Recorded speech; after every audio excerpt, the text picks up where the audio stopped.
Хууль хэрхэн баталдаг вэ? Бидний өдөр тутмын амар тайван, аюулгүй орчинд амьдрах, эрх эдлэх нөхцөлийг хууль хангана.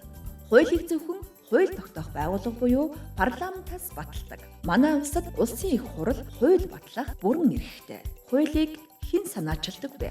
Улсын их хурлын гишүүн Монгол улсын ерөнхийлөгч засгийн газар хууль санаачлах эрхтэй. Тэд хууль санаачлах эрхийг нийтийн ашиг сонирхлын төлөө эдэлдэг. Харин иргэд бид хуулийн төсөлд санал өгөх хэрэгтэй. Бид саналаа бичгээр болон парламент захим системийг ашиглан өгөх боломжтой. Хуулийн анхны санаачлаг батлагдаагүй хувилбарыг хуулийн төсөл гэж нэрлэдэг.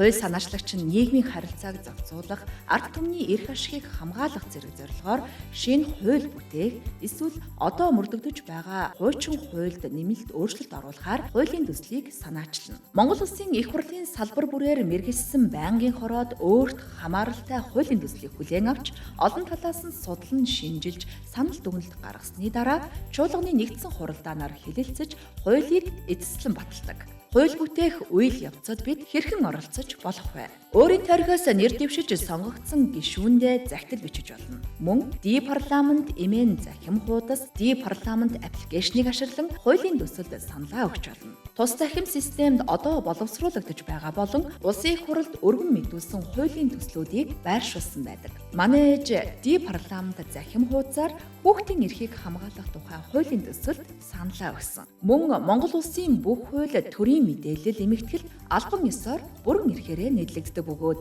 парламент цэгийн захим хуудасны төрийн мэдээлэл зэсэнд байршдаг. Та бүхэн хизээж хаанаас ч орж үзэж хүссэн хуулиа унших боломжтой шүү.